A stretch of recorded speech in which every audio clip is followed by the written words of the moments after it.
Colorado Republicans put all their eggs in one flimsy basket, trying to blame the egg shortage on Democrats. We asked egg producers. We don't agree with that at all, because the legislation has been coming for the last 3 years. Big news for migrants. President Biden protects Venezuelans from deportation as he prepares to leave office, just like President Trump did 4 years ago. Suppose the Denver Broncos were open to changing their uniforms back to the best jerseys in sports history. Would the NFL allow it? And look who finally made it to town. The famous Longhorns that couldn't get through the snow in time to make the stock show parade. They're here. We found them as we searched for Coloradans' good news. You can have your red meat and your health too. Isn't that great news? A lot to chew on tonight on Next. Colorado Republicans are going to try to overturn the state's cage-free egg law, and they're happily promoting misinformation to do it. On day one of the legislative session, Republicans in the House introduced a bill to repeal the law from 2020 requiring a switch to cage-free eggs, a law that we should mention that some of those very Republicans voted in favor of.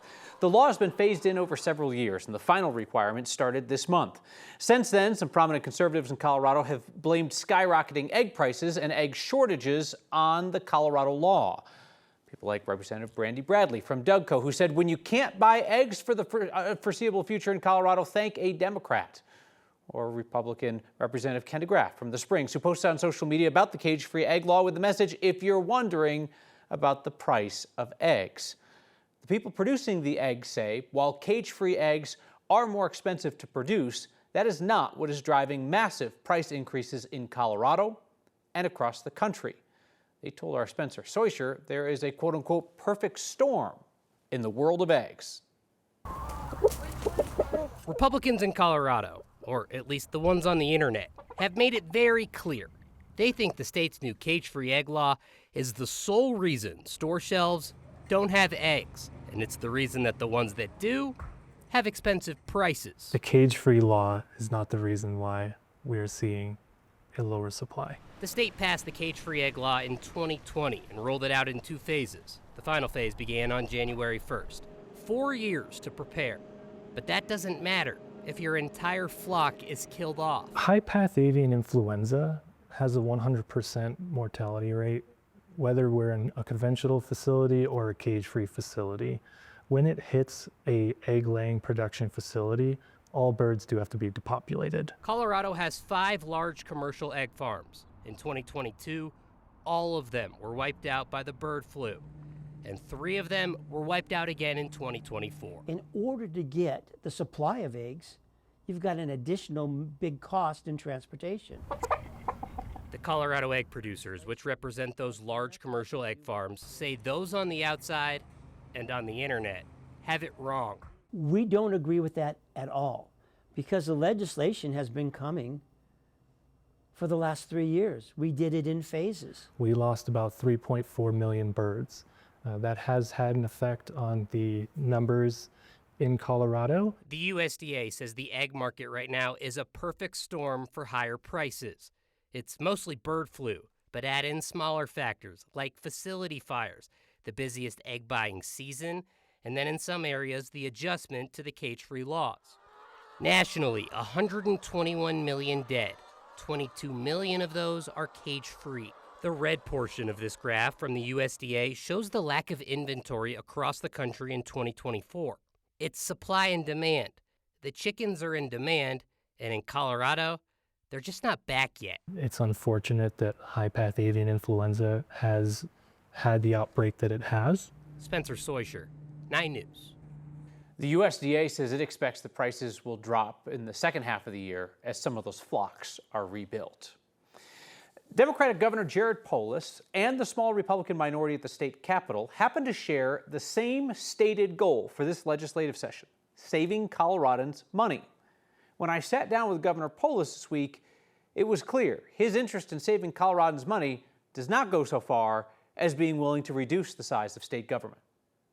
In the legislature this year, you've talked about kind of nibbling at some regulations around the edges, but would you be willing to join them in meaningfully reducing the size and scope of government to save money? Yeah, one of the things we called for. So first, people need to understand kind of what can a governor do, what does a legislature need to do. I got rid of 208 old executive orders, and that's what a governor can do. But most real reform needs to be done in law. And so we look forward to working with the Chamber of Commerce and Republicans and Democrats to really go through and reduce unnecessary rules and regulations, to reduce these compliance costs, make it easier for businesses, but also for consumers, for everyday Coloradans.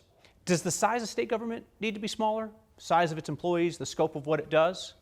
Well, you know, first of all, we welcome help from the private nonprofit sector. I'll just give you a quick example and I'll answer that question more directly. One of our efforts is around Yes in God's Backyard. That's the name of the bill. It basically makes it easier for churches and schools to build housing on their property. So they're partners, right? Doesn't mean to be government housing. Welcome the churches, faith-based partners, build housing. We need housing. I don't care if it's for-profit developers, schools. I mean, I don't care. We just need the housing. But look, at the end of the day, it's more about what government does. How can we be smart? How can we be efficient? I've never liked this dynamic of bigger or smaller. I think it's about right sizing and efficiency.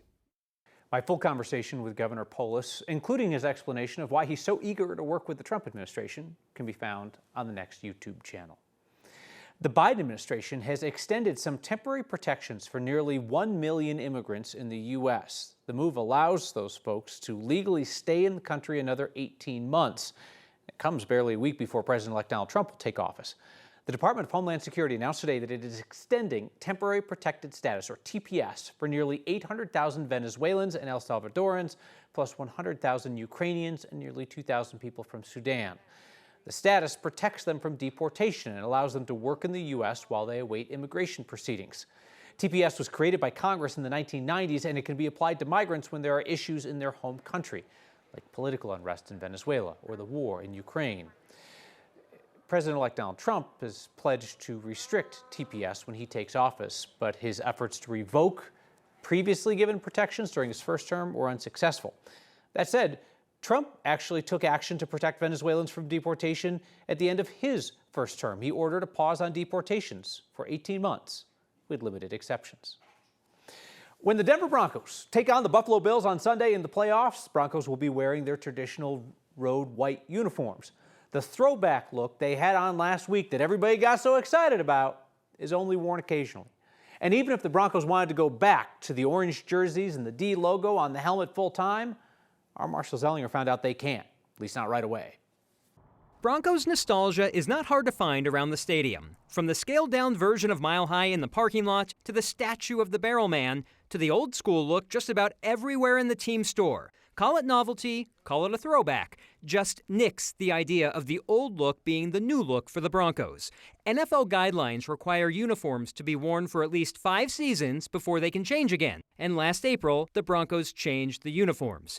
But what about the logo? Keep the new uniforms and just swap out the Broncos head with the D. Well, the NFL is the no-fun league again. Teams cannot change logos without changing uniforms. Patrick Smythe, the Broncos' chief communications officer, told me the team could not be more pleased with the fan feedback. With that said, there are obviously no plans to change our uniform or logo. The look changed under former owner Pat Bowlen. His monument outside the stadium is the only one with both logos. The earliest the Broncos could change back to the old logo is 2029. And based on previous NFL guidelines, the team would have to notify the league by March 2028 so that the new look can be designed, approved, and tested for TV purposes. Let's check the timeline. The earliest the Broncos can change logos is 2029. The Broncos have a lease to play at Mile High through 2030. What will the Broncos be sporting in 2031? And where will those games be played? Time to vote. Send us your emails, the D or the Broncos head. What is your pick? Not that it matters. I'll tell you, I did not like this logo growing up because it was too hard to draw. I love to draw logos. It was too hard to draw. Yeah. Now I want this one back. Horse heads in general feel like a difficult thing to draw. Like if you were to hide those and tell me to do it, it would be childlike. That's why the Colts just have the hoof or whatever. I have a quick question for you. When this changed, it was kind of like the logo of the future. Yeah. Buffalo's in upstate New York. Sure. You're from upstate New York. Sure, yeah. What logo will you be wearing on Sunday? Yeah, that's a great question. I'm glad that you asked that. It's too bad that we've run out of time to discuss it. Marshall Zellinger, thank you. The next best throwback jersey belongs, of course, to the Denver Nuggets. You will be punished for that. The rainbow skyline was brought back as the team's third jersey right before the pandemic. The fat lever version, you can find it on display inside the team store at Ball Arena. That 5280 jersey is an homage to the skyline look.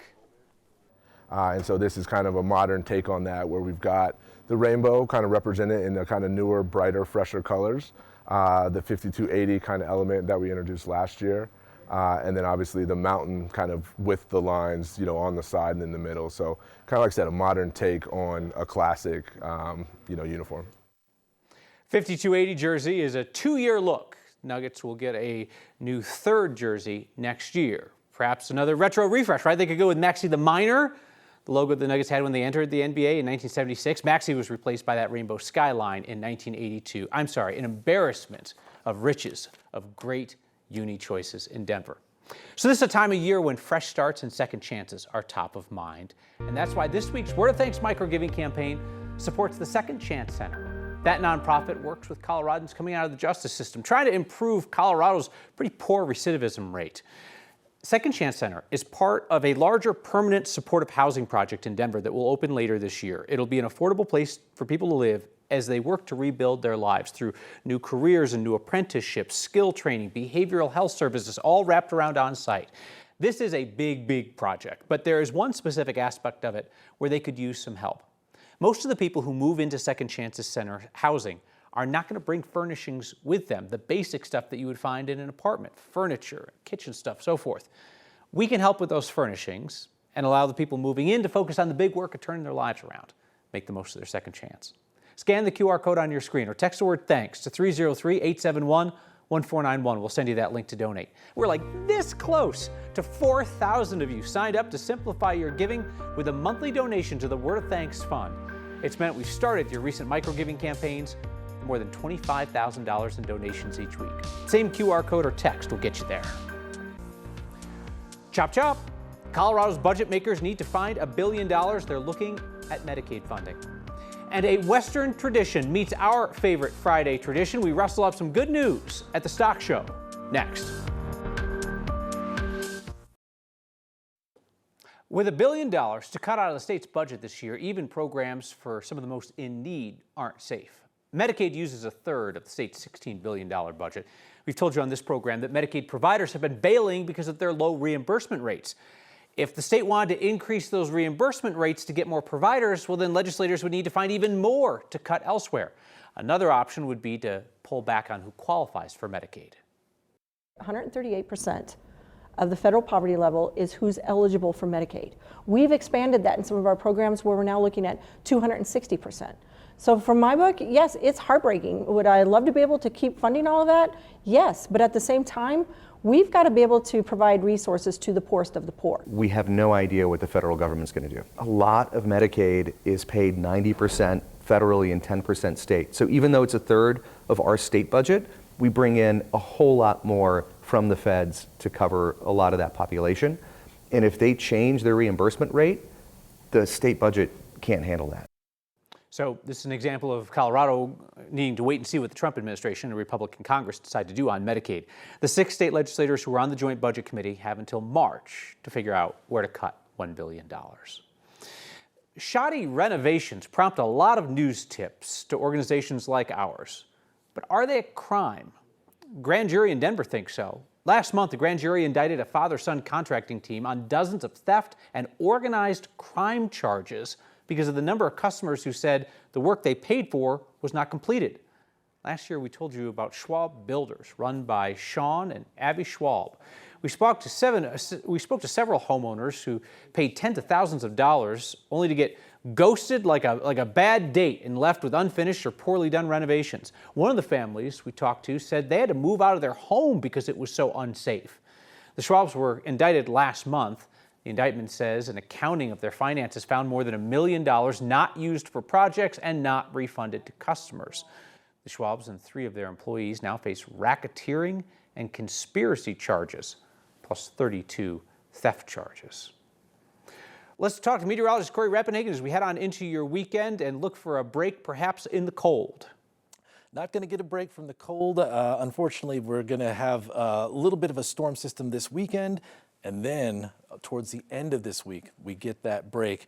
Tomorrow's storm is kind of odd, where the Front Range will be sandwiched in between a bunch of different impacts. We'll have heavy snow up in the mountains, we'll have high winds here in the foothills, and we'll have some freezing fog and freezing drizzle out on the eastern plains all tomorrow. And the Front Range will likely stay kind of sandwiched in between that, except for a few snow showers that will come and go throughout the morning and afternoon hours.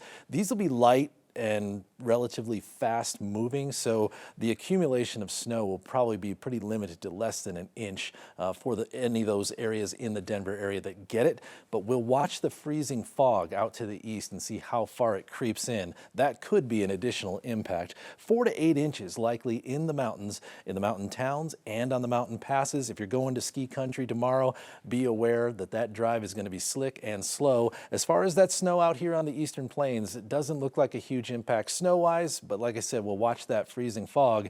And then here comes that break that you were talking about. Starting on Monday all the way through Friday, we stay dry and sunny, and those temperatures could make it up to about 50 degrees before we have our next Arctic blast coming up the weekend after that. My good news is that I get to graduate off the varsity Big Red team here at Stock Show. Well, in addition to the goats, the Longhorns finally made it into town for the Stock Show. We will head there in search of your good news next. Hey, reminder, you can catch Next streaming each night at 6 p.m. on 9 News Plus. And if you prefer the news without having to look at me, Next is also a podcast. The stars of the National Western Stock Show, Texas Longhorns, finally made it into town. Snow kept them from being in the parade yesterday. Before the show gets started tomorrow, we went to the grounds in search of your good news. Hey, listen, partner, I've got some great news for you because we're here at Denver at the National Western Stock Show.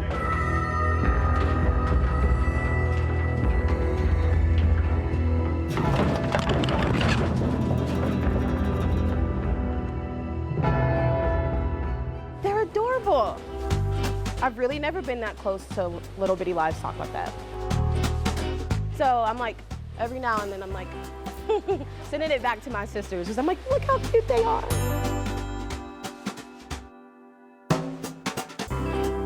My good news is that I was accepted into the apprentice program 2025 for my company, SSA Group, which is very exciting. They are going to help me further my career.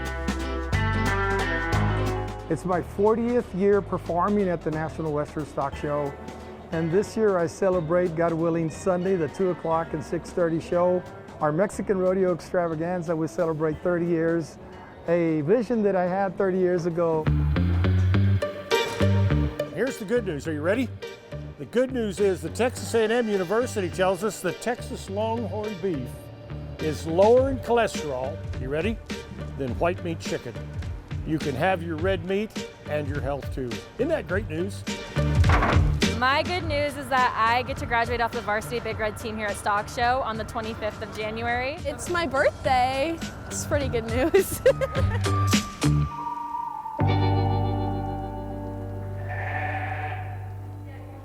I feel like I've never seen Longhorn beef marketed as such. They could put little horns on it and then you know. Learn something new on Next. That's the point. Feedback next about the Broncos and the other team. Feedback from Tracy, who sent a photo and wrote, Mr. Kyle, the fact you did not answer Marshall's question about your jersey of choice for Sunday's game tells me you are in the same boat as me. I was born in Colorado but raised in Western New York and a fan of both teams. I am not okay for Sunday. Tracy, I am also kind of dreading this game, and I love football so much. Here's a great thing about Next. No matter what you think, you are not alone in it, right?